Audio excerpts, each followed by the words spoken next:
¿Cuáles son los KPIs más importantes para gestionar una instalación eléctrica? En este vídeo, por razones logísticas, discutiremos los KPIs del 1 al 6. El contenido de la presentación incluye los puntos que se mencionan en la presente diapositiva. ¿Cómo medir y mantener la eficiencia, seguridad y sostenibilidad de la gestión energética de una instalación, ya sea de vivienda, comercial, industrial o pública? La respuesta es por medio de los llamados KPIs, es decir, los indicadores de rendimiento clave, que en inglés se conocen como Key Performance Indicator. ¿Qué es un KPI? Se define como una medida para evaluar el desempeño de una instalación, sistema, organización, equipo, etc. Proporciona datos relevantes para medir el progreso y eficiencia de determinadas actividades y se utiliza para la toma de decisiones. ¿Por qué son importantes los KPIs en una instalación eléctrica? Primero encontramos que miden el desempeño de la instalación eléctrica con relación a eficiencia, seguridad, confiabilidad, etc. Segundo, ayudan a la administración para la toma de decisiones respecto a la gestión energética de la instalación. Tercero, identifican oportunidades para mejorar la gestión. Por ejemplo, dónde se puede reducir el consumo de energía. También ayudan al cumplimiento de normas y requerimientos. Por ejemplo, saber cuál es el factor de potencia y evitar penalizaciones, así como también cuál es la cantidad de emisiones de CO2 que se están produciendo. Ayudan también a la detección anticipada de problemas. Por ejemplo, informan sobre la desviación entre el parámetro real y el requerido. Y por último, su monitorización es un medio para tener una mejora continua en la instalación. ¿Cómo se obtienen los KPIs? Un medio es la lectura de facturas relacionadas con el consumo de energía eléctrica. Otra forma es a través de mediciones temporales con un analizador de redes. Estas usualmente se realizan cuando se está llevando a cabo una auditoría energética. También a través de la medición de medidores inteligentes colocados no solo en la cometida, sino en puntos claves. Y también contar con un sistema de gestión energética conocido como EMS, que es una plataforma de software que recompila continuamente los datos de los medidores en tiempo real y genera reportes de sus lecturas. Bien, comencemos con los KPIs. El primero es el KPI de energía.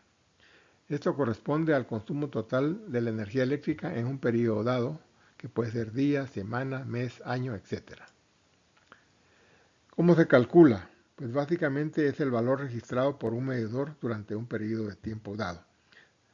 Si es un medidor inteligente, este dato se obtiene automáticamente, mientras que si es un medidor convencional, se debe recurrir a una diferencia de lecturas entre el periodo inicial y el periodo final.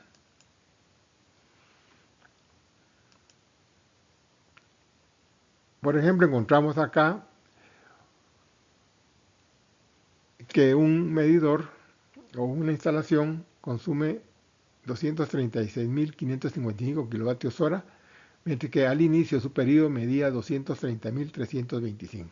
Por tanto, el consumo corresponde a la diferencia de estos dos valores, que nos da cerca de 6.230 kilovatios hora. ¿Cuál es la relevancia de esta medida? Pues básicamente proporciona información sobre el uso energético en toda la instalación o bien en áreas específicas si se tiene medición secundaria. Y se aplica el KPI para comparar el periodo medido en una instalación o un área con respecto a otras. Y también permite identificar las áreas que pueden mejorar su eficiencia energética. Un segundo KPI se refiere a la demanda registrada, y esto corresponde al máximo de potencia de la instalación durante un periodo específico. Como es potencia, sabemos que su valor va a ser instantáneo. Usualmente este máximo se calcula en base a las demandas registradas cada 15 minutos a la instalación. Y la manera de calcularla, pues básicamente va a ser un dato que va a proporcionar el medidor inteligente o el medidor convencional. Aquí encontramos un ejemplo. En un día, las demandas registradas entre 3 y 4 y 4 y cuarto de la tarde corresponden a estos valores. Dentro de estos, el valor mayor va a ser el que ocurre entre las 15 y 15 horas respecto a las 15 y 30 horas, que es de 178 kilovatios. Por tanto, esta corresponde a la demanda máxima en este periodo. ¿Cuál es la relevancia de este KPI? Pues básicamente proporciona información sobre la carga de la instalación para evitar sobrecargas en el transformador y en los circuitos de alimentación. A nivel tarifario, el costo o cargo de esta demanda registrada se integra con la demanda contratada, es decir, la demanda originalmente solicitada al distribuidor, para darnos un cargo total de demanda. Y su aplicación básicamente encontramos que proporciona información sobre el nivel de uso de la capacidad instalada de la instalación. Por ejemplo, indica si hay que ampliar en un momento dado el banco de transformadores o bien la capacidad de los breakers dentro de la instalación. Y también determina si es conveniente recurrir a medidas destinadas a la reducción del pico, como load shifting o peak shaving, etc. El KPI número 3 corresponde al factor de potencia.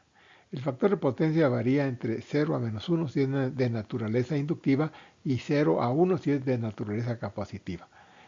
Al respecto existen dos modalidades para medir. El factor de potencia, coseno phi, que corresponde al coseno del ángulo de desfase entre la corriente y el voltaje. No incluye los efectos de las armónicas. Mientras que el factor de potencia, que es la relación entre la potencia real y la potencia total. Este sí incluye el efecto de las armónicas.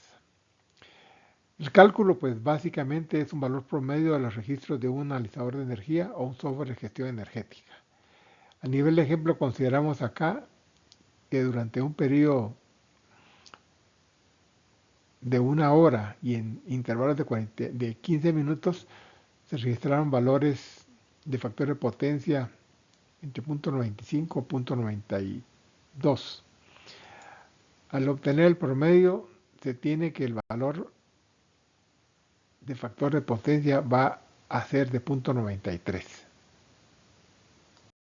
La relevancia de tener un factor de potencia menor a 0.9 significa que se está desperdiciando más potencia, lo que implica un incremento en los costos y por tanto penalizaciones por parte del distribuidor.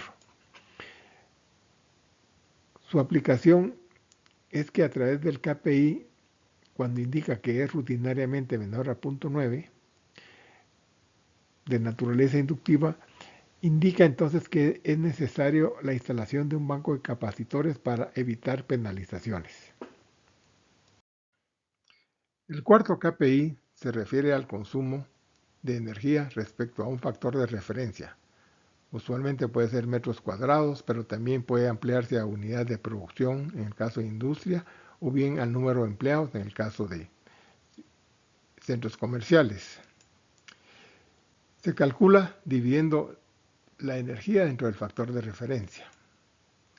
Por ejemplo, aquí encontramos una oficina de 500 metros cuadrados, cuyo consumo son 5.500 kWh mes, y el factor de referencia que se va a utilizar en este caso es el área. Por tanto, el KPI sería la división entre 5.500 a 500, nos da 11 kWh por metro cuadrado. Es importante porque nos identifica los consumos por el factor de referencia. Esto sobre todo para el nivel de costos es muy importante. Y se aplica porque permite dar un criterio que prioriza por dónde empezar un proceso para mejorar la eficiencia energética de una instalación. El KPI número 5 corresponde al costo de la energía. Aquí incluye no solo el valor de la energía, sino los cargos por potencia, penalizaciones, impuestos, etc. Como digo, corresponde a la relación entre los kilovatios hora consumidos y el monto total de la factura. Usualmente los cargos incluidos en una factura, además de la energía, que muchas veces viene desglosada por diferentes periodos de consumo durante el día.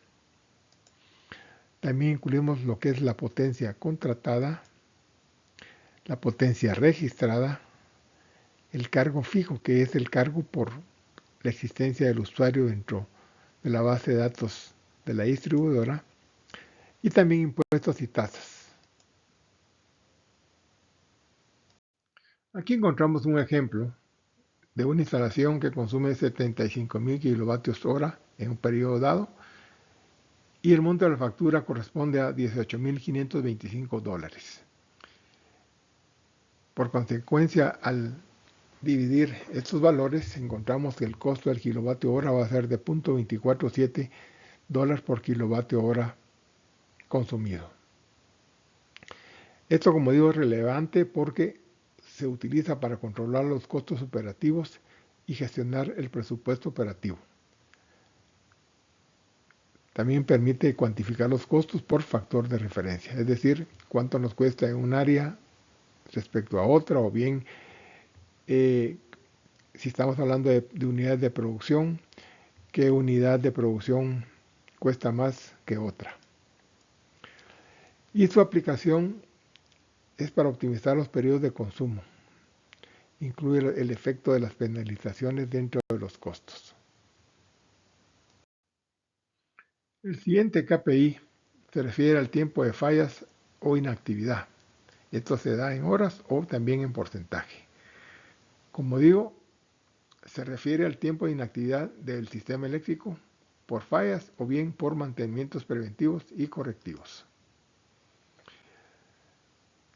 Para calcularse, es muy importante contar con un registro de fallas, ya sea que esto se logre a través de un sistema de gestión energética, una SCADA, o bien llevarlos manualmente. Esto incluye fecha y hora del inicio de la falla, fecha y hora de finalización de la falla, la causa del problema y el área afectada. El tiempo de falla es la diferencia entre la hora de finalización respecto a la hora del inicio de la actividad. Y este dato se puede acumular para un periodo dado como semana, mes, año, etc. Entonces aquí encontramos que el tiempo relativo va a ser la relación de la sumatoria del tiempo de falla dentro de las horas del periodo. Si estamos hablando, por ejemplo, de un mes, van a ser dentro del total de las horas del mes. Aquí encontramos un ejemplo donde el tiempo de falla fue de 30 minutos. Al acumularse en el tiempo, asumimos que es de 4 horas, y por tanto en un mes son 720 horas, y el uso de falla va a ser, el porcentaje de falla, va a ser de 0.55%. Es importante porque evalúa la continuidad operativa de la instalación, principalmente cuando se trata de instalaciones críticas, y se aplica básicamente para conocer el efecto de las inactividades y determinar si se requiere un sistema de respaldo. Fin de la primera parte. Continúe en el video parte 2. Gracias.